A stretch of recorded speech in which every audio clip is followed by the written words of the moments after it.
So I shaved off the beard. My intent is to grow a full beard with the bald head. For years I've been not doing it because, you know, it looks funny, but I don't know, if it starts to look funny, I'll shave it off. So thought I'd start from grade. My beard grows pretty quickly, so it should go quick. You'll be able to tell real quick if I abort the mission or not. So I'm not really a vlogger. I'm just kind of a guy out screwing around. I feel this itch to put information up on the internet for some reason. I don't monetize my videos because it's more of a pain in the ass, and it's really worth for the number of views I have, so who cares. But I have people still ask me what vlogging camera to get, and it's like, look, there are three kinds of cameras. There's your phone, there's something like a GoPro that is an industrial strength camera that'll put up with punishment that you can do action shots with, and there's basically everything else. What you need to do is figure out what your needs are and fulfill those needs. It's always been the same answer, and the reason I separate your phone out is because that's the thing you always have in your pocket. And I'll be honest with you, there's a lot of phones out there that have awesome cameras built into them. The new iPhone has a good camera. A lot of the Samsungs have really good cameras. The phone I have now is an LG, for God's sake. It actually has a half decent set of cameras in it. Front and back aren't too bad. The Samsung outdid it, and my wife's Google phone takes good video as well. But yeah, it's what you have with you, what you will use, what you will go through the trouble of carrying around and whip out and talk to in public.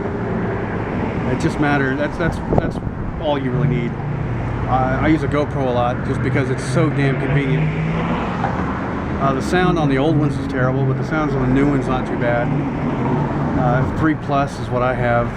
It's getting long in the tooth now, but hey, it still works, so I use it.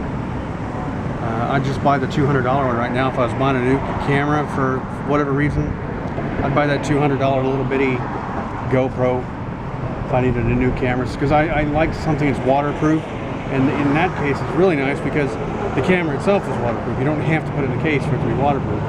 The new ones, not the old ones, just those new little ones. So I don't know.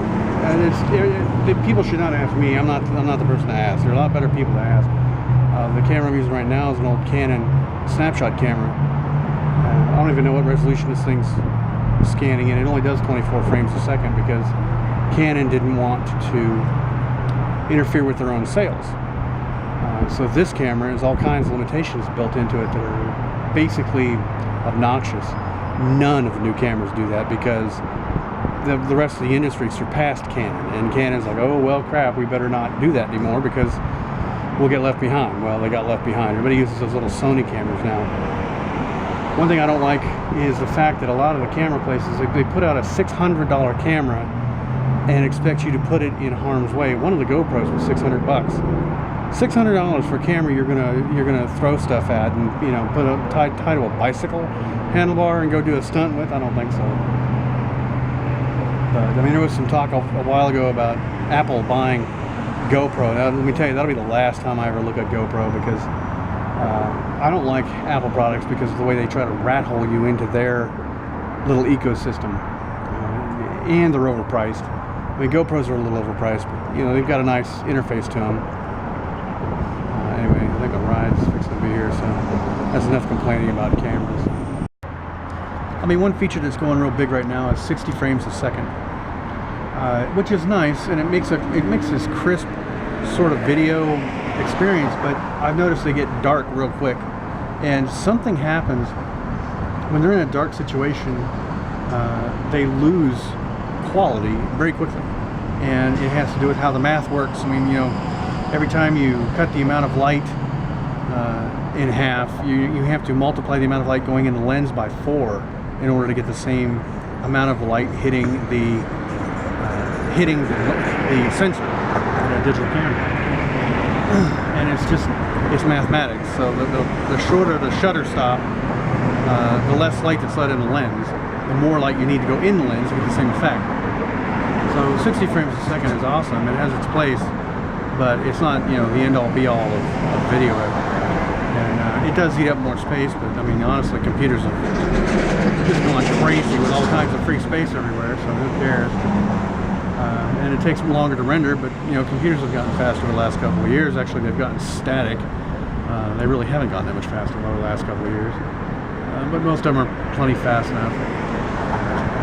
I don't know. That's just one of the examples of the features that just don't really mean that much to me. Not really a selling point, but hey, a lot of people love it.